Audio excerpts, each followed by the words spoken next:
My name's Jem Ayres and I'm a cancer coach. I never really intended to be a cancer coach, but people kept coming to me after I recovered from cancer asking if I could share what I did to overcome cancer. So I was diagnosed with advanced melanoma, which is quite a rare and severe form of skin cancer, and it had spread through my blood, and I had tumours in my brain, in my lung and my auxiliary lymph node.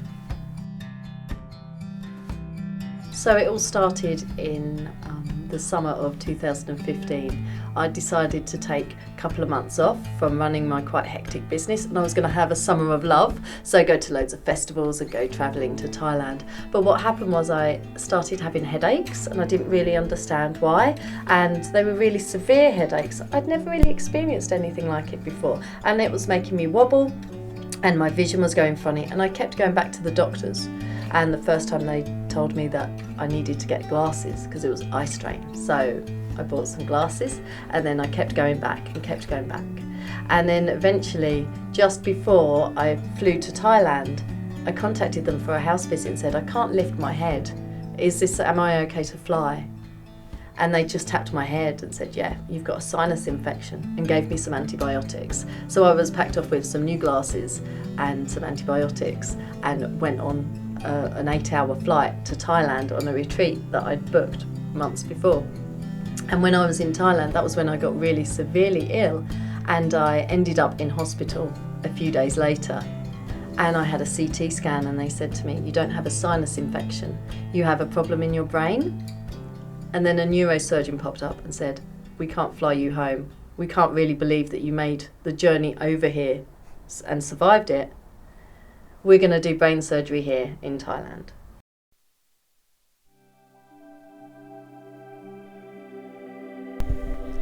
So when I was back in the UK and I'd finally been diagnosed with stage 4 cancer, I had a friend come and visit me in hospital, and she looked me dead in the eye and she said, Jem, you're going to beat this. And even the word beat it just kind of went through me and created a little bit of stress in my system. And I really quickly chose the opposite word. And in that moment I said, I'm going to glide. I'm going to glide through cancer. And that was my motto, was I'm going to glide. So I started making some really big changes in my life, and the first thing I looked at was diet. So I have a really big belief that nutrition really affects our health in such a vast way. I followed a protocol that was sent to me, which includes using the alkaline diet, which is a vegan diet, but also it's gluten-free and it's sugar-free, and basically it's full of anti-inflammatory foods. What we're doing is we're protecting the lining of our gut, because in our gut there's 75 to 80% of our immune system. And what we need to do is we need to keep our gut happy and healthy and safe. So by putting acidic foods into our system, so that's meat and that's dairy and that's sugar and gluten, all those kind of things, they really make the body work too hard to try and neutralise the environment in our gut, which is so important for our immune system. Also, I did loads of detoxing as well. So coffee enemas, they were used by Dr. Gerson, who created a protocol back in the 50s about how to overcome cancer naturally.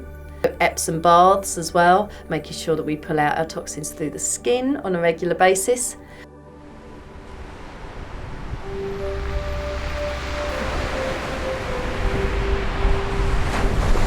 I really think that to overcome cancer it takes a mind, body and a soul approach.